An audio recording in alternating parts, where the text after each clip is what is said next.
She covered her aunt's shift as a cleaner at a luxury hotel and was mistaken for a guest by a millionaire CEO. The rain pounded relentlessly against the tin roof of the tiny apartment, each drop echoing like a ticking clock in Emma's ears.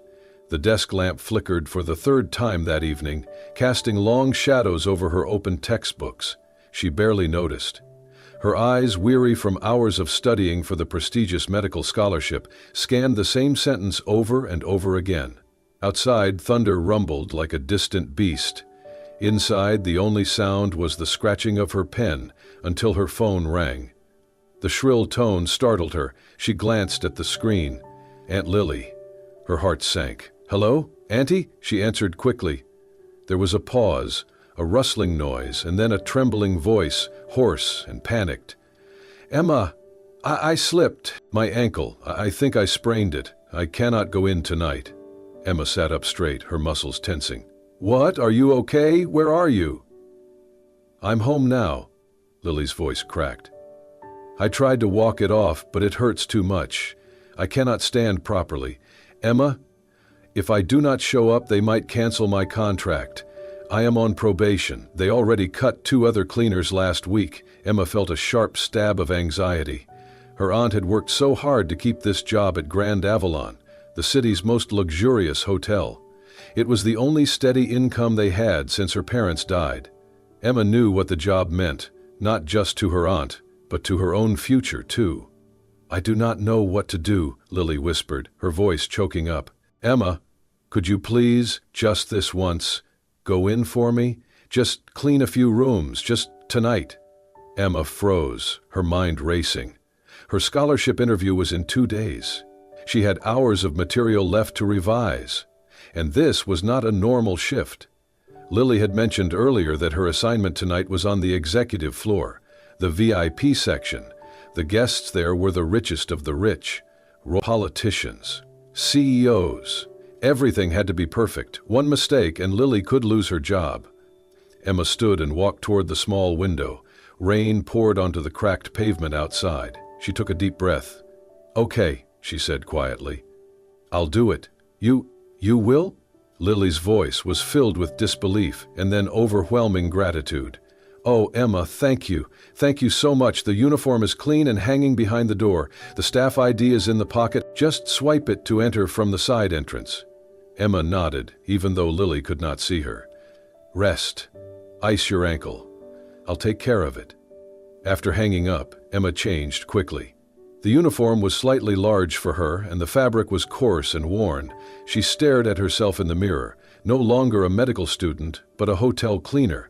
She tied her hair in a low bun, like her aunt always did, and slipped the staff ID into her jacket. She left the apartment with an umbrella barely holding together and caught the last bus downtown. The city lights shimmered in the wet streets, distorted by the downpour. When she arrived at the Grand Avalon, she hesitated at the back entrance, staring up at the towering building that looked like something out of a dream. She had never been inside, not even in the lobby. With a deep breath, she swiped the ID and stepped through the staff entrance. The air inside was cool and smelled faintly of citrus and polish. She was greeted with a nod from an exhausted supervisor who barely looked up from his clipboard. "You're late. Lily's replacement?" he asked without warmth. Emma nodded. "Executive floor, 10th and 16th. Some VIPs came back unexpectedly. You'll cover both. Be thorough." Without another word, he handed her a cart and turned away. Emma pushed the heavy cart into the service elevator, heart pounding. She had memorized her aunt's routine during countless dinner conversations, but doing it herself was a different story. The elevator doors closed with a soft chime, and she began her journey into a world far from her own. As she ascended, she whispered to herself, "Just clean a few rooms, just tonight, then go home." But fate had other plans. The staff elevator opened with a soft ding, and Emma pushed the cleaning cart out onto the 10th floor. Even the hallway carpeting was plush beneath her feet, a deep navy trimmed with gold, cleaner than any floor she had ever walked on. The soft glow of crystal sconces lit the hall like a quiet palace, and the silence was unnerving. She clutched the cart handle tighter, her fingers cold despite the warmth of the building. It all felt surreal. Just hours ago she had been hunched over medical textbooks. Now she was wearing a faded cleaning uniform 2 sizes too big, her ID clipped to the front with someone else's name. She passed massive double doors, each room labeled with numbers instead of names, and imagined the lives inside: CEOs, heirs, dignitaries. She had studied people like them in sociology class. Now she was polishing their floors. Her first task was room 1501. It was unoccupied, as per the schedule her aunt had scribbled notes on. Emma swiped the MasterCard and slipped inside. The room was stunning: marble floors, velvet drapes, fresh lilies in a crystal vase. She blinked a few times and then set to work the way her aunt had described. Empty trash, replace towels, wiped surfaces, vacuum, check minibar, align toiletries with exact spacing. She moved efficiently, driven by nerves. Every knock or distant voice made her heart leap. What if someone questioned her? What if someone realized she was not on the employee list? The fear stayed with her like a shadow. Just as she was finishing up, the walkie-talkie on the cart crackled. "Anyone available on 10? Emergency request. Presidential suite on 16 needs cleaning as soon as possible. Guest checked out early due to medical issue. We need a reset before the next guest arrives. Can anyone cover?" There was silence. Emma hesitated. Her heart thudded louder than the static. She reached for the walkie and pressed the button with a shaky thumb. "I can. I'm finishing 1501 now. I'll take it." "Copy that. Room 1601. Use the private elevator if needed. Get it done quick. Next guest's arrival window is flexible." Emma swallowed hard. The presidential suite. She left 1501 as perfectly arranged as she found it and rolled the cart toward the service elevator again. The climb to the 16th floor felt steeper, heavier, as if each level added weight to her chest. When the doors slid open, she gasped softly. The 16th floor looked nothing like the rest. There were only 4 rooms, more like luxury apartment, with hallways wide enough to park a car. The walls were decorated with original art, not replicas, and a soft instrumental melody played through hidden speakers. She walked toward 1601, the double doors already ajar. A golden placard beside it read, "The Hart Presidential Suite." As she stepped inside, her breath caught. It was not a hotel room. It was a palace. The suite opened into a grand living area with high ceilings, ornate chandeliers, floor-to-ceiling windows that framed the stormy skyline. There were bookshelves built into mahogany walls, a baby grand piano in one corner, and a marble fireplace still faintly warm. Emma stood frozen, gripping the cart. Then she shook herself back to reality and began to work. She moved quietly, reverently, remaking the bed with military precision, fluffing the pillows, scrubbing the bathroom until it gleamed. She aligned every perfume bottle and glass like they were surgical tools. As she worked, she wondered what kind of person lived in such a space. What did they do to deserve it? How could anyone need this much space alone? An hour passed. Emma was kneeling beside the fireplace, wiping the last of the soot from the marble, when the door behind her clicked. She did not turn at first. She thought it might be housekeeping, double-checking something. But then a voice, a deep, steady one, spoke behind her. "Well, this is unexpected." Emma's hands froze mid-wipe. That voice was not a cleaner's.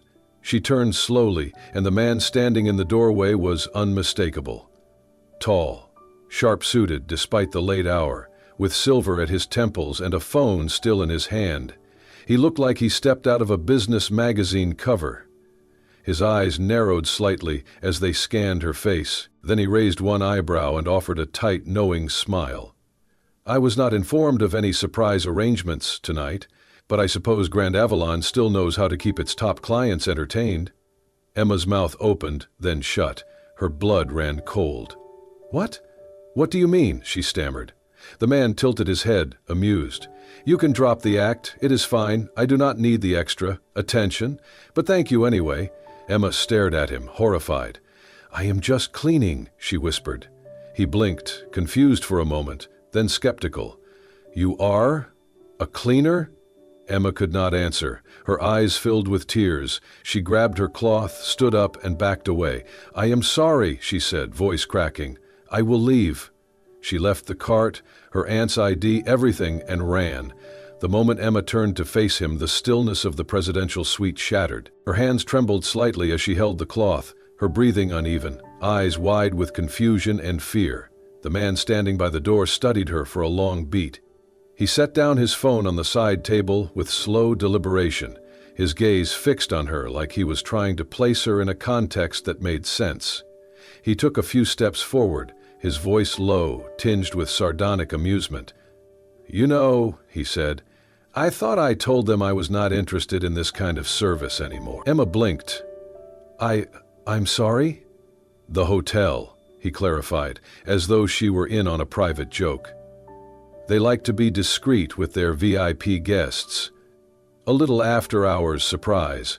It is not the first time they have done this, but I told them to stop." He motioned vaguely toward her, as if that explained everything. Emma's heart pounded in her chest. She was too stunned to speak. He misread her silence as part of the act. "No need to be nervous," he continued with a slight smile. "Really, you can relax. I had a long day, and I just want some quiet tonight. You do not need to go through the whole routine." The words felt like ice in her ears. "What?" she finally whispered. "You are not the first girl they have sent. But this time they went for something a little more subtle, less flashy, more innocent looking. I must admit, they have a good eye for performance." Emma's face drained of color. "Performance?" she echoed. He nodded, then chuckled softly. "You are very convincing. The whole lost-in-the-room look, the humble clothes, the wide-eyed innocence. It is a bit overdone, but charming." She stepped back as if he had struck her. Her lips parted in disbelief. "I'm not," she tried to say, but her throat tightened. Her voice rose in desperation. "I'm not a performer. I'm not some thing you get with a sweet upgrade." The man's expression faltered, just for a second. "I'm here cleaning," she snapped, her voice sharper now, wounded. "My aunt couldn't make it, and I'm helping her, that's all. I'm not part of some disgusting fantasy package." The last word cracked out of her like a slap. The amusement vanished from his face, replaced by a flicker of doubt. "Wait," he said. "You're serious?" Emma's eyes glistened. Her chest rose and fell rapidly.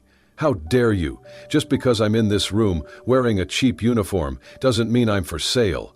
He stepped forward, alarmed now. "I didn't mean—" But she was already moving. Her breath hitched. She turned away, wiping her eyes with the back of her hand. On her way out, her elbow struck the cleaning cart, knocking it askew. Her aunt's ID badge slipped off her chest and fell to the carpet face down. He called after her again. "Wait, I made a mistake. I didn't—" Emma yanked the door open and rushed into the hallway, the opulent silence closing behind her like a wall. Inside, Alexander stood frozen. He stared at the door, then slowly turned his head to the cart she had left behind. He walked over, picked up the ID from the floor, and read the name. Lily Mendez. Not Emma. He glanced back at the door, his brows furrowing. He was many things, ruthless in business, cold with strangers, but not cruel by nature. And what he had just done? It replayed in his mind with growing unease. The way she looked at him, not offended like someone overacting in a role, but genuinely hurt. He ran a hand through his hair, letting out a breath. Back in the hallway, Emma took the staff stairs 2 steps at a time, hot tears spilling down her cheeks. She had never been so humiliated in her life. All she wanted was to help her aunt, finish her task quietly, and go home. But instead, she had been mistaken for something vile, something less than human. And the way he had looked at her, like she was just another amenity in his luxury suite, burned deep in her chest. She made it back to the staff lounge, stripped the uniform off with shaking fingers, and changed into her own clothes. Her aunt's ID was gone, but she could not go back for it. Not now. He left the hotel through the same back entrance, the cold night air hitting her like a slap. The rain had slowed to a drizzle, but her face was already wet. She walked the long way home, her thoughts spiraling. One night, one simple favor. That was all it was supposed to be. She had no idea how one misunderstanding in a luxury suite would change the course of her entire life. Alexander Hart stood alone in the presidential suite long after the girl had vanished. The silence pressed down on him harder than before. The fire in the marble hearth had long gone out, yet he remained near it, staring at the ID badge in his hand. Lily Mendez, it read. He turned it over again, as if the name might change. But the photo on the badge was unmistakably not the girl who had just fled the room. He felt something twist in his gut. He had seen hundreds of women attempt to use charm or manipulation for access, favors, or money. He had trained himself to spot deception from miles away. But tonight, something about her didn't add up. She had not flirted, she had not played coy, she had looked terrified, hurt, humiliated. Not like someone caught in a lie, but someone accused of something vile. Alexander ran a hand over his jaw, a flicker of guilt tightening across his chest. He walked over to the phone on the desk and dialed the security office. "This is Hart," he said. "I want access to the hallway and suite camera footage from the past 2 hours. Floor 16. Now." "Yes, Mr. Hart," came the immediate response. 10 minutes later, he sat before a monitor in the private office downstairs, reviewing the footage. He watched as the girl, still unnamed, pushed the cart into the hallway. She struggled to maneuver it, clearly unfamiliar with the layout. She entered the suite without hesitation, working quickly and methodically, her movements clean, efficient, no trace of seduction or anything else out of place. There was no one else with her, no handoff, no signs of a planned encounter.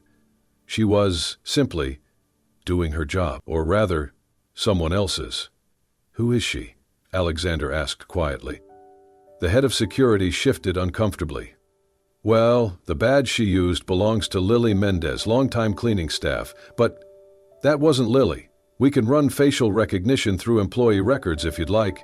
"No," Alexander interrupted. "Just give me everything you have on Mendez. Address, schedule, family information." Of course, back in his suite, Alexander sat with the file open on his tablet.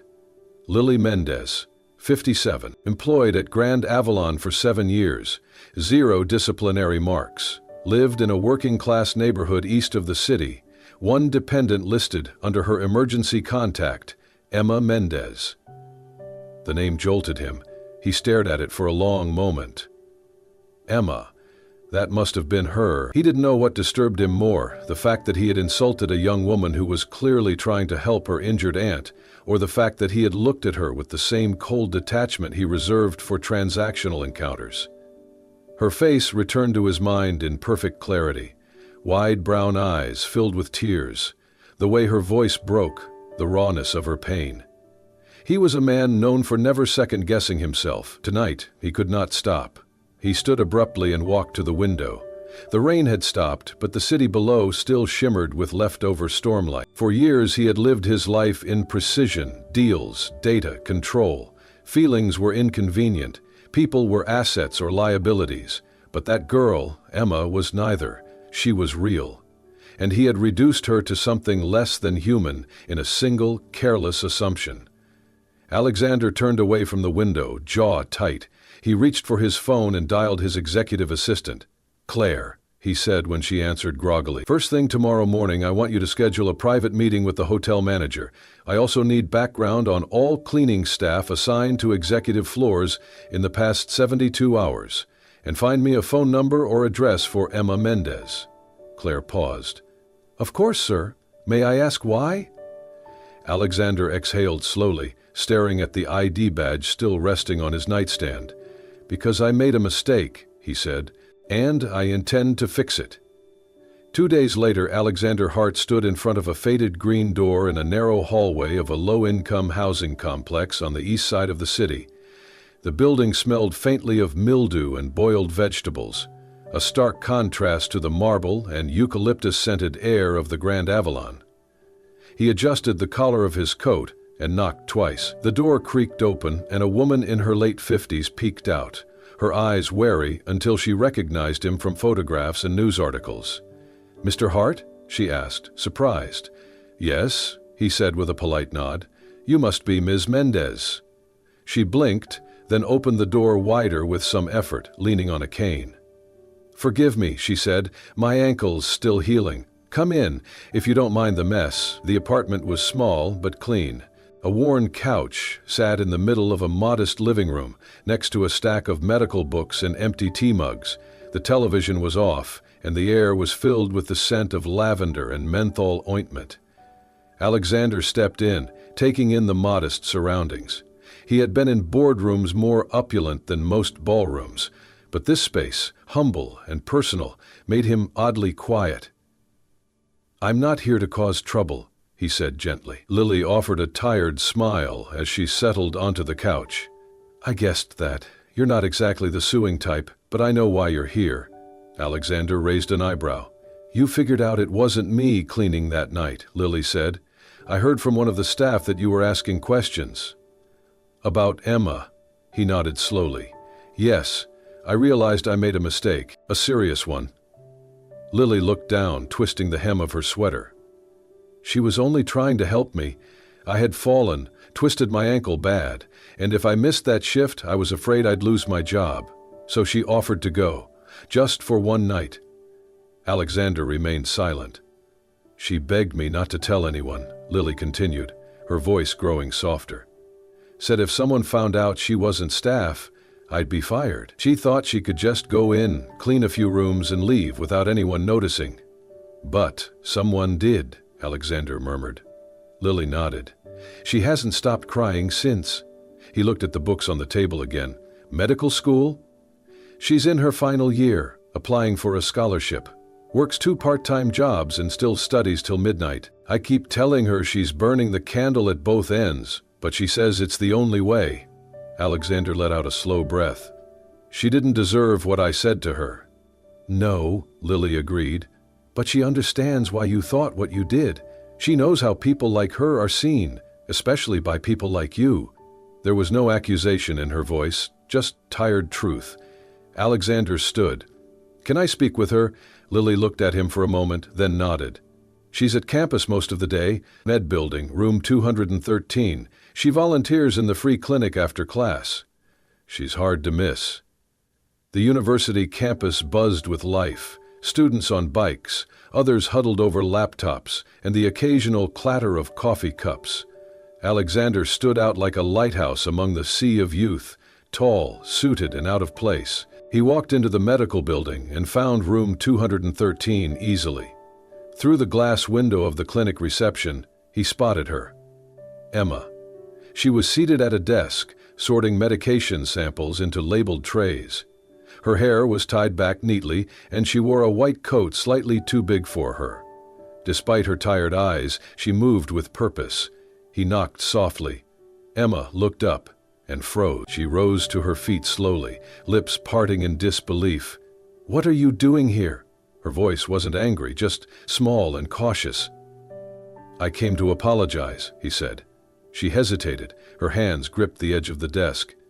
"If you're here to report me or my aunt—" "I'm not," he cut in gently. "I would never. Emma, I realized how wrong I was. I saw the footage. I saw how you worked, how careful and respectful you were. You weren't pretending. You weren't anything close to what I accused you of." She blinked rapidly, tears forming again. "I misjudged you, horribly," he continued. "I've spent years around people who only want something from me. I've gotten used to assuming the worst. That night, I let that cynicism get the best of me. But you," he swallowed, "you were just trying to help someone you love." Emma's lower lip trembled. She turned away, covering her face with one hand. Alexander waited in silence until she found her voice. "I didn't mean to end up in your room," she said, voice cracking. "I was just trying to do a good job. My aunt means everything to me." "I know," he said softly, "and you did more than a good job. You reminded me that not everything in this world has a price." She looked at him, startled. He smiled, genuinely, without arrogance. "I've met thousands of people, Emma, but I've never met someone who showed more strength and humility in a single moment than you did that night." She stood in silence, tears streaming now, her guard beginning to lower. For the first time since that awful night, she didn't feel ashamed, only seen. Alexander stepped forward carefully and extended a hand. "Would you allow me to make it right?" Emma sat at her desk late one evening, the gentle hum of the campus clinic still echoing in her ears. She rubbed her eyes, weary from a full day of rotations, when her phone buzzed softly beside her. The screen lit up with a message that simply read, "Would you be available for lunch tomorrow? There's something I'd like to discuss with no pressure at all." Her fingers hovered over the screen for a moment before she typed back, "Okay, noon? Perfect." When she met Alexander the next day, it was not in a lavish restaurant or a private lounge, but at a quiet cafe near campus, her favorite study spot, where the coffee was too strong and the chairs creaked, but the sunlight hit the windows just right. He was already there, sitting at a small corner table with 2 cups in front of him. He stood when he saw her, no longer the towering CEO from glossy magazines, but a man in a simple navy sweater and dark jeans, looking a little too tall for the space, but somehow fitting. "I took a chance," he said, offering her one of the cups. "The girl behind the counter said you always ordered this." Emma took it, surprised. "You remembered?" "I try to remember important things," he said, and the sincerity in his voice left her without a reply. They spoke for a while, about school, about patients she'd seen, about the chaos of juggling studies and survival. Then, midway through a pause, Alexander reached into his coat pocket and placed a folder on the table. "This is from the Heart Foundation," he said. "We have a new scholarship program for medical students who've demonstrated exceptional resilience and character. It includes tuition coverage, a living stipend, and access to research and field opportunities across our global health initiatives." Emma stared at it, stunned. He held her gaze gently. "It's not charity. You earned this. That night in that suite, you didn't just clean a room. You showed more dignity than most people do in a lifetime." She shook her head slowly. "I can't accept this just because you feel guilty." "It's not guilt," he said. "It's recognition and respect." She opened the folder with trembling fingers. Inside was her name, printed boldly. Her chest tightened. Over the following weeks, they continued to speak, at first through short check-ins, then longer conversations. Sometimes he asked how her exams were going, sometimes she asked about his latest board meeting or the places he traveled. She never expected him to reply, yet he always did, thoughtfully, sometimes with humor, always with a kind of quiet patience that unsettled her.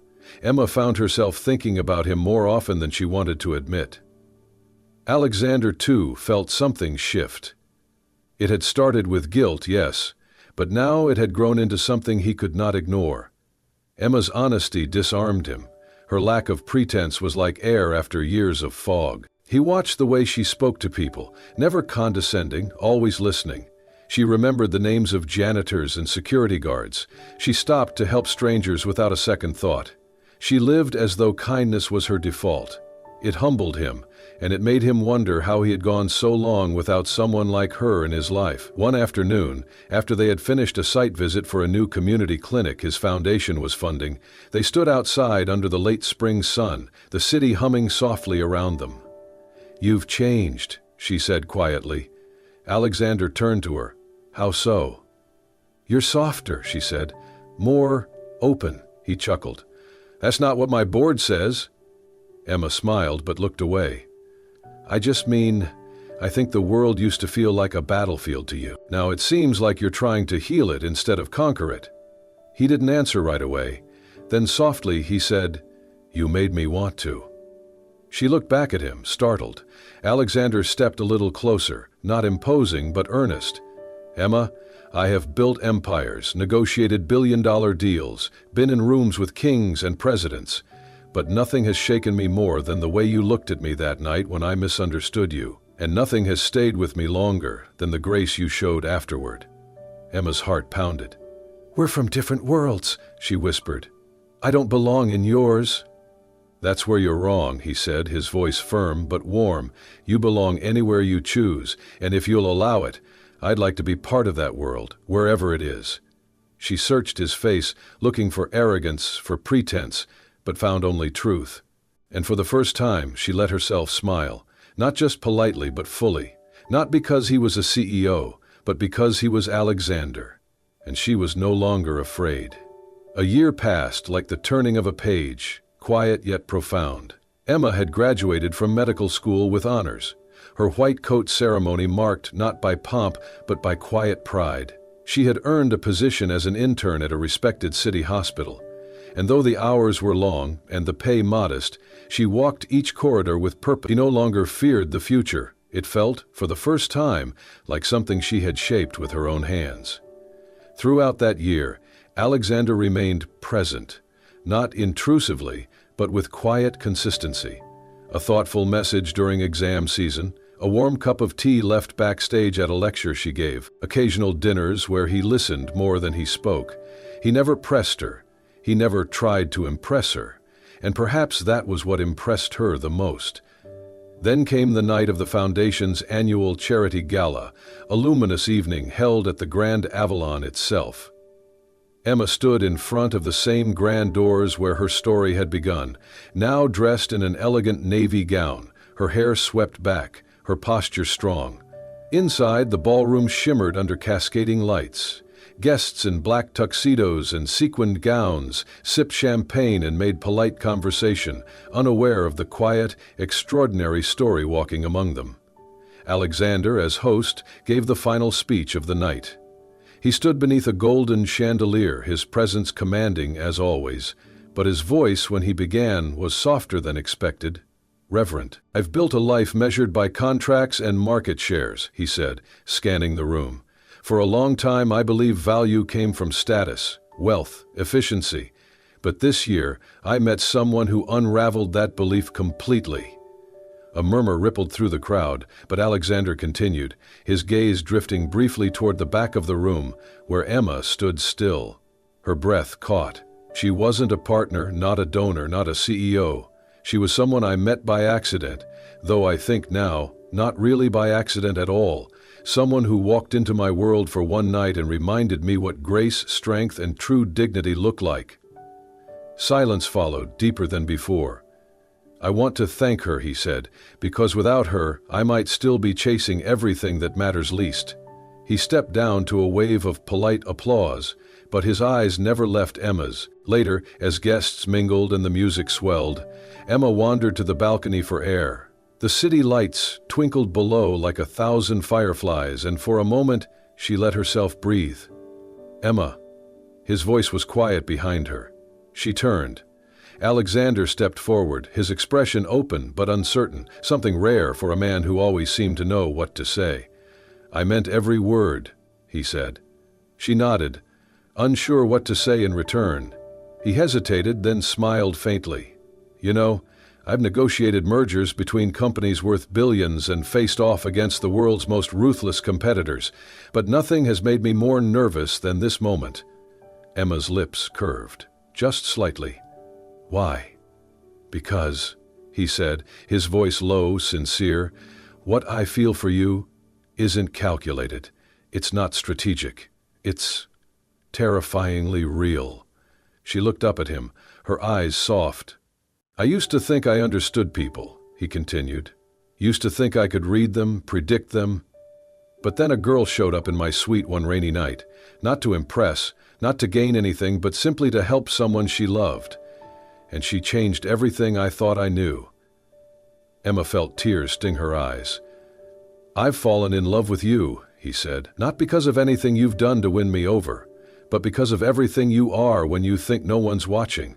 I love your quiet courage, your compassion, your integrity. I love you simply as you are." For a long moment she could not speak. The city lights blurred in her eyes. Then, wordlessly, she reached out and took his hand. His breath caught. She still said nothing. But her fingers, wrapping gently around his, told him everything he needed to know. The years that followed were not marked by headlines or grandeur, but by quiet, meaningful moments. Early morning walks, coffee in hospital break rooms, notes tucked into suitcases before long flights. Emma and Alexander, once strangers bound by a misunderstanding, built a life that was simple, real, and deeply theirs. Emma thrived in her medical career, known for her intellect and unwavering empathy. She treated patients with kindness, remembered their names, and never let success alter her essence. Her coat was always clean, her heart always open. Alexander, though still leading his empire, began shifting his priorities. Inspired by Emma, he expanded the Heart Foundation, focusing on community clinics, scholarships, and mental health programs, things he once overlooked.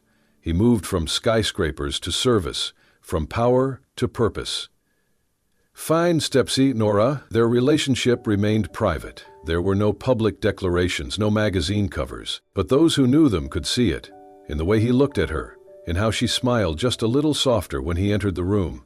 Aunt Lily, happily retired, lived in the home Emma bought for her. She gardened, sewed with neighborhood kids, and often teased Alexander about the first night they met. "You thought she was part of some hotel surprise," she'd laugh. "Now look who's surprised." Years later, at the opening of a children's hospital, Alexander stood at the podium in a simple gray suit. Emma watched quietly from the wings. "When I was younger," he said, "I thought success meant chasing more money, more recognition. But one night, I met someone who showed me the truth." He paused, his gaze finding Emma. She didn't try to impress. She simply helped someone she loved. She didn't demand anything, but gave everything. She reminded me that the rarest things in life aren't bought, they're found. He smiled, eyes soft. "I once searched for luxury, but my heart was conquered by something far greater, a woman who never needed to be given anything because she herself was the gift." The room was silent, deeply moved. Emma wiped a tear, her heart full. And in that quiet it was clear. This was a story not of luck, but of love. Not of wealth, but of worth. And of how the greatest journeys often begin with a single, unexpected mistake. Thank you for staying with us through this deeply moving journey. If this story touched your heart, reminded you of the quiet power of kindness, or made you believe in the beauty of second chances, then it did exactly what we hoped it would do. At Soul-Stirring Stories, we believe in telling tales that heal, inspire, and awaken something tender inside all of us. Stories of resilience, of love that crosses boundaries, of ordinary people doing extraordinary things, not with noise, but with heart. If you felt something today, we invite you to subscribe to Soul-Stirring Stories so you never miss another story that speaks to your soul.